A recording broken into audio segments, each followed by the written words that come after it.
Welcome to Stories of Hope. I'm Christine Hotchkiss. Each week, I bring you stories of inspiration, education, and of course, my biggest word of all is to give hope. But I want, before we get started, to give a shout out to my studio sponsor, the Motivated Mind Group, your global creative agency located here in downtown Chandler, Arizona. Without them, I wouldn't have a place to call home and bring you stories of hope. So thank you. Today, my guest is Kimberly Gonzalez, and she was diagnosed at the age of 12 with 2 autoimmune diseases and then another at the age of 21. And that's not all. Her disease has taken her through many struggles, including having 2 strokes and the loss of 7 of her fingers. But she remains optimistic in her journey with the beauty of second chances. And I pause because who gets second chances? And when we have something that happened to us, how do we even think that it's considered a second chance? But we'll let her explain. Please help me welcome my guest today, Kimberly Gonzalez. Hi, Kimberly. Hi, Christine. How are you? I am good. It's so good to see you again. I know 2020 feels like a while ago for me. It does. So much has happened in that time. We've grown, or we've found different things about ourselves, and then we got to reconnect as well. Exactly. It's crazy how we connected in the first place. It was through Lewis Howe Challenge, and because we had the opportunity to all be at home and be on the computer, that's how we connected. Personal challenges. I think everybody had that pushed on them in the 2020 year. Wouldn't you agree? Oh yeah, definitely. And I definitely took advantage of that time. You did, because then we got to meet one another. So when we talk about challenges and second chances, we had talked a couple of years ago where you had let me know that at the age of 12 you were diagnosed with 2 different autoimmune diseases. And now, being uneducated to it, I heard autoimmune, I think it's only one thing. And in fact, I learned it's a lot of different things. And yours actually started with the age of 8, but not truly diagnosed until you were 12. Please tell us what those 2 autoimmune diseases were, and then what happened at 21, you were diagnosed with yet another autoimmune disease. Yes. So at the age of 8, I went to a lake and my fingers came out purple, and I went to the doctor and I was diagnosed with arthritis. So I've lost 7 fingers to date, and hopefully that's it. Yeah. And at the age of 12, because I was still feeling bad, the medicine wasn't working, my mother took me to the doctor, and they diagnosed me with scleroderma and Raynaud's. So that's why I've lost 7 fingertips, because scleroderma is a skin tightening condition, and Raynaud's is the cause of low circulation to the outer extremities. So then both of those together is how I lost my fingers. And at the age of 21, I got 2 strokes, and being 21, the doctors didn't know why. And so that led to me being in the hospital for like 2 months, I believe. And there I was diagnosed with APS, that's Antiphospholipid Syndrome, where your own body creates blood clots. Oh, wow. Yes. And I'll be They 26 in November, so I'm very blessed. So you explained what each of these are, and autoimmune, like I said, it's only one word to me, but I understand there's more to it than just autoimmune. There's different parts of it. Can you explain what those different parts are? Yes, I mean, autoimmune disease, it's like a tree, So you get diagnosed with one, and then you tend to get a bunch of other ones. And I think up to date, there's like 16,000 autoimmune diseases. I don't know exactly. I mean, when I started sharing my story and getting into the autoimmune disease community, that's where I learned so many. And they're all somewhat connected. And a lot of them are caused by stress. And it's crazy because, everyone has stress in their lives. Yeah. There's not a way to get rid of it. No, no. Well, there is if you do meditation if you want to, or you realize that you're coming on to something, but you're right, we can't avoid stress. Something in our lives is always going to do something. So with you being diagnosed at such a young age, and I'd mentioned 8, what exactly was going on that they finally realized that it was what they found it to be? I mean, that seems to be awfully young to have an autoimmune disease, at least in my opinion. Yes, I mean, it's crazy because in the time where I'm supposed to be living as a child, carefree, stress free. You know, I was dealing with this thing where it's like you go to the doctors and they give you like adult words. And, Oh. you know, I had to grow up really fast, but Hmm. I'm very grateful because that allowed me to have a mindset to where now I can connect to anyone and have conversations like this. And I'm very strong minded and, you know, nothing stops me. I like that attitude. So, Will, what was it like as a kid then, not really understanding what it was that you were diagnosed with? Did it change the way you were able to play or how to function, go to school? What was it? Yeah, like my whole world turned upside down. I was a very outgoing child, and then growing up with this disease, it made me like where I call it like a mask because I tend to be very shy, and I didn't really share with anyone except my family about my disease. So they're the ones that saw me struggle. But I wouldn't talk about it through school, so no one ever realized what I was going through. It was like I was hiding this, you know, part of my life. I was like Hannah Montana, living two different worlds, and, you know, always smiling though. That's something that I'm grateful for. I never stopped smiling. A smile is the best thing ever. It's a great asset to have. So, as a child, did this keep you from going and playing? What did it do? As a child, because I didn't know to what degree of pain I could handle, you know, I was still able to play the violin, and I was a cheerleader. Um, you know, going to high school and stuff, and I still live my life because I didn't know to what, like, because my body, from what I remember, it's always been in pain, so I don't know what it's like not to be in pain. So that was a Oh, good wow. thing. You know, I wasn't able to distinguish the amount of pain that I was actually going through, because now give me a violin and oh my god, I would be crying in pain right now. Oh. You made me just realize something, and that's why I love doing what I'm doing, is there's so many things that we take for granted, right? You've mentioned you lost 7 fingers. I have all of mine. Um, there are things that you just mentioned as far as you didn't know anything other than pain, yet we complain, oh, my back hurts, or I've got a headache, or whatever it is that we feel to say that we can't tolerate, yet that's what your norm was, right? Yeah, I mean, it's definitely, you know, when I realized, like, when I got to the age of like 18 and I started really realizing, I'm like, pain is not normal. You Mm-mm. know, like I shouldn't be feeling this way, but I did, and that was my everyday. That was my whole life. I don't remember what it's like not being in pain. So in a way, it helped me. That's, I think, why I'm so comfortable in my own body. And I don't have like regrets of like, oh, I wish I didn't have it. I wish I didn't have this illness. I could have been different, because this is just the body that I was given. Now, you talked about having 2 strokes. That is Yes. such a young age to have strokes. I've never experienced it, so how did this set you back? I mean, I'm going to assume that you also probably had to, I don't know the extent of the strokes, to know what it didn't do or did do to you. Can you help me understand what these strokes did or keep you from?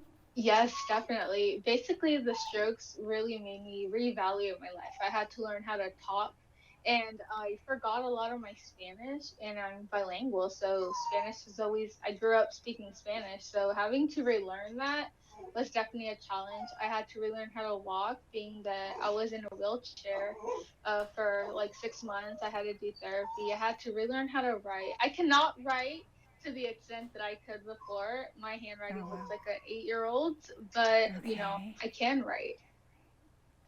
And that you can, which comes to the part of you not having 7 of your fingers. When did you start losing your fingers, and what was it the result of? Oh, I see that. Yeah, it's crazy. Wow. I'm sorry, my dogs are here with me. That's okay. That's okay. So when was the first experience that you were actually losing a finger, and how did that affect you? I mean, if I was to lose my finger, it's definitely going to be a new norm for me. Oh yeah. Drake, When was the stop. first age? When that's okay. When was the first time you actually lost? I mean, I'm not sure how that works. Yeah, you have to educate me here. Oh, How that came about? Was it through yeah. treatments, and then the treatments were something that it wasn't allowing circulation to your fingers? What was the loss or the reason for the loss of your fingers? So the very first one, to this day, it's super sensitive because it wasn't amputated. It came off on its own. So what happens with scleroderma and Raynaud's, it gets to a stage called gangrene where it's like part of your finger dies, and it feels awful because part of there is sensation and part of there isn't. And it's a funny story looking back at it now. I was 18. I was just going into my senior year, and we were at what was it called? A Hardee's. And it was my dad and my sister. And the finger had already died, but because it was my very first finger, I had no clue. So it was kind of like, I have to learn as I go, you know? So Right. looking back, it was a very traumatic experience. I was playing with my dad, I was tickling him, and then all of a sudden, this piece of my finger comes off. And Wow. I mean, to this day, it looks like that. It's super Oh, sensitive. wow. Um, but in that moment, I remember like I was frozen in shock, and my dad was I remember he was like, Kimberly, don't look. And he went outside to get the piece of the finger, knowing that it was dead. Now that's why it's funny, but I guess he wanted to conserve that piece to take it to a doctor to see if they can reattach it. Sure. But it was a super traumatic experience for me. I just remember freezing, and that's it. I don't remember how we got home. I don't remember anything after that. I think the mind protects us, that fight or flight kind of thing, and it says, I'm going to protect you. And so you didn't even have the option to even feel or think about that emotion. So you lost the first one, and then now you have 7 that are gone. So was it through time, a short period of time? I mean, is it treatments that came about where now the body was getting used to doing this? Is it part of the disease? So after 18, like I mentioned, that's where I lost my first finger, and that was good. I was able to graduate all well. I was going to the gym right after high school. I really, really got into fitness, and I really think that's what saved me. So I started losing my fingers after my stroke, after 21, Oh, wow. because of my blood condition and then my skin tightening, and it all happened in a time span of 6 months. Like it was just one after another. So by the time I was mentally preparing myself to lose another finger, another one was gone. So it all Oh, my happened gosh. very rapidly. And I mean, to this day, I can't, it's funny to say the word grateful, but I am, because God didn't allow me to like think, what will my life be without having these fingers? It was like, it happened so rapidly, and right now it's kind of like frozen. So that's why I say I'm grateful, because I mean, it happened so fast I didn't even get a chance to like really think about it. Oh, grateful is a good word to use. I use it every day. So no, it's not unusual because you still have other parts of you, and you Oh have yeah. you also. So how is it today with having these 3 diagnoses? I mean, is it as new when you first were learning of it? I guess I would say, take me through a day of Kimberly with having an autoimmune. Not 1, not 2, but Yeah. 3. Well, it's having an autoimmune disease. Obviously, every day is going to be different. I mean, some days I have more pain than others, and some days I just stay in bed because the pain is like so bad I physically can't do anything. But on average, I want to say my pain is stable, and it allows me to go to like do my podcast. I actually traveled in July because of my autoimmune diseases. I was able to travel with a company called Patients Rising and share my Mm. story with Congress. I mean, it's amazing. And again, I'm very grateful that I have these autoimmune diseases, and that I'm grateful that I can talk and share my story, because I know I'm just one of many young adults living with autoimmune diseases.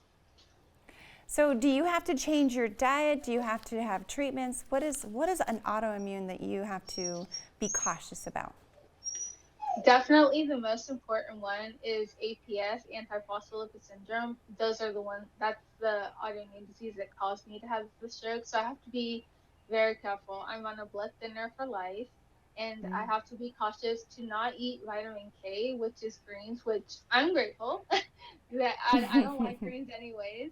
And my treatments vary. So right now I'm in a treatment called hyperbaric oxygen therapy, and I have 15 treatments left, but it helps you to get oxygen all over your body, which is something that my my autoimmune disease lacks is oxygen. So, and that allows me to heal faster. So right now I want to say I'm stable, and I've learned to live with my circumstances. It's just like, I wasn't given a choice, so this is what I have to do now. Now, you talk about having to have oxygen, but then you also mentioned that you have so many treatments left. And then you also mentioned you have to be on a blood thinner for life. How do those all work together?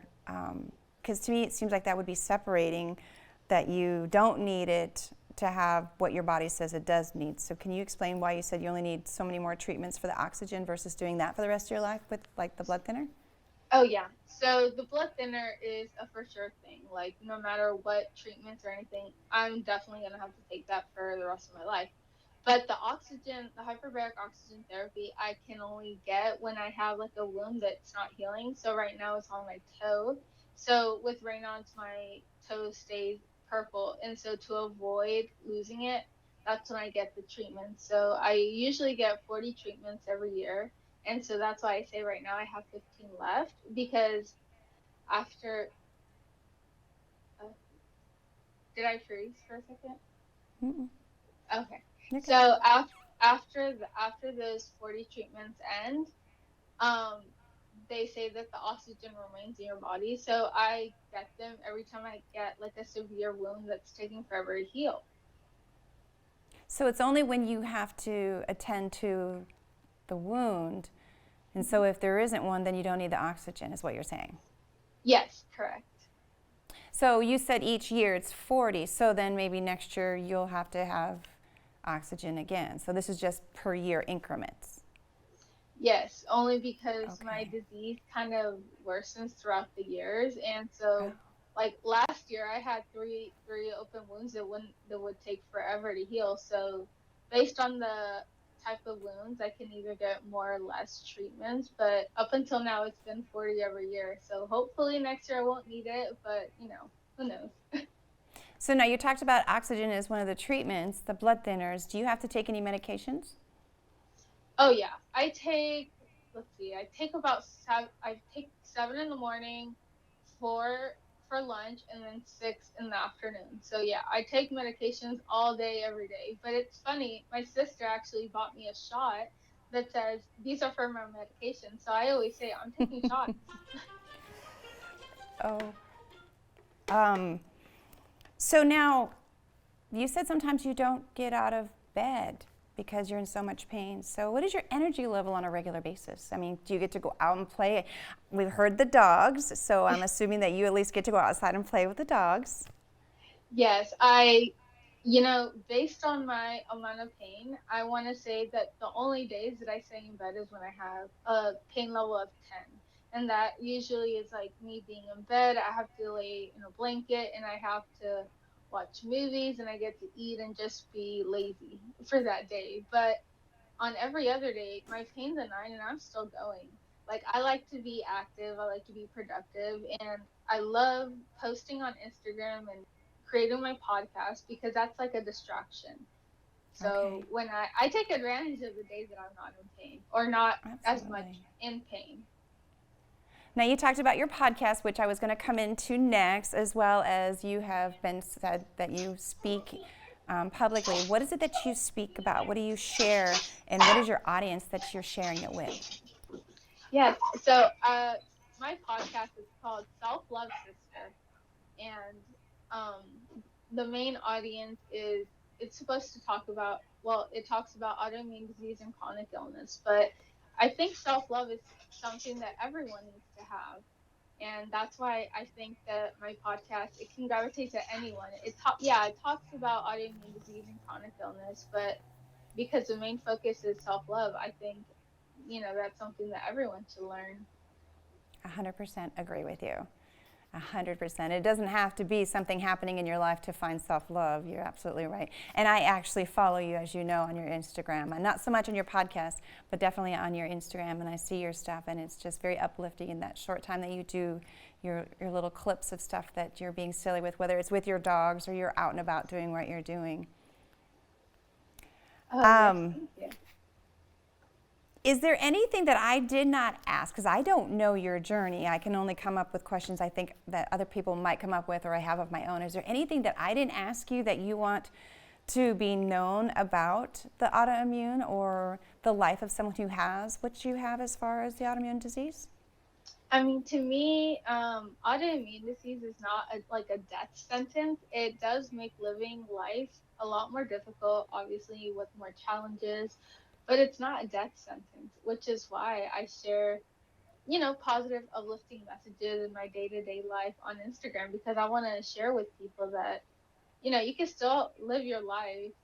I know, being 26, 25 actually, with these, different challenges, it's not impossible, and you can still. I want to show to the world that you can still, live a great life Mm-hmm. having these. And self love is something that I learned at 21, and it's allowed me to be who I am today, which is share my story. Because without it, like before, I would not tell a single soul about what I was going through, and it was just eating me up, and it didn't allow me to like fully live my life. You know, there's one thing I always say to people, that just because something different has happened to you doesn't mean that you have to act different, be different, or be treated different. And that sounds like that's what you're doing, and that comes to the self-love, is not being ashamed or having a fear about the difference that you have versus someone who doesn't have what you have. Yeah, I always say, like, I'm, at the end of the day, I'm just Kim, and all these different challenges that come into my life, it's not stopping me from being who I No, no. What is the name that someone can find you if they want to on Instagram again, and your podcast? Yes. My Instagram is strong_self-love. I'm also on TikTok, same username. And TikTok is like a chance to where like I can be more funny and more active. You can really see, like, the raw stuff. And my podcast is Self Love Sister, and it's on all platforms. Okay, perfect. Now, I have a final question. I don't know if you remember when I asked you in 2020. So if not, then I'm going to have a new response. I always say that if there was one question I could ask someone, and that's all I could ask them, then I would get to make that decision as to what kind of person they are. No, I'm just kidding. I would get to know someone faster by the one question, because their response would be an automatic from the heart kind of thing. So you ready for my final question? Oh, yeah. I'm born ready. Second chances and born ready. I love it. What message would you like to leave everyone based on your journey? It's self-love, because I feel like you can't love other people unless you love yourself. You can't give them the best version of yourself, and that goes out to anyone, not someone just living with autoimmune disease and chronic illness.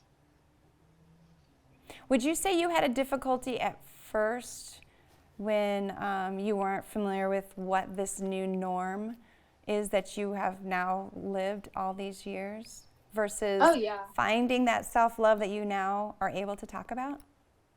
Oh yeah, definitely. Like I mentioned earlier, growing up, I used to be a very shy kid. I was very much, I kept to myself. I didn't share with anyone my struggles. And so it wasn't until, I got the strokes at 21 that I was able to find self-love. And that way I can be the best version of myself, and, show the world that, it's going to be difficult, of course, but it's not impossible. I like that. Nothing's impossible. Thank you, Kimberly, for sharing not only your time, but your journey of your story with me once again. I really appreciate it. Oh, yes, definitely. And you already know, Christine, I'm here for you whenever you need. I love talking. I love these kind of interviews, just kind of like go to the flow. It's not a scripted interview. And that's what I Yeah. love about it. You get the best version of myself. Well, you know, when I started doing this, I would have a bunch of questions because I wasn't sure what I was doing when I decided to do this a few years ago. And it just didn't seem natural to get to know somebody by just saying, just ask a question as if you're sitting in front of them and you want to know, rather than it scripted out and have, okay, I check that box, I check that box. So thank you. I feel it's more authentic when you ask questions that you really have a curiosity, and I'm very curious. Oh yes, definitely. And I'm definitely looking forward to the next interview, hopefully in person. That would be great. And you have a beautiful smile, and I tell you that on your Instagram. I love watching your stuff. So thank you for sharing not only your light, but your smile that shares with everyone that, again, no matter what differences you're going through, you're still who you are, and you can still have love and fun. Thank you so much. You're welcome. I really appreciate it. If you have a story you want to share, know someone who has a story, or you're a nonprofit organization in your community making a difference, please email me to the address of stories@christinehotchkiss.com. And once again, I want to thank my studio here at the Motivated Mind Group, your global creative agency located right here in downtown Chandler. Until next time, everyone, I wish you well, and you take care.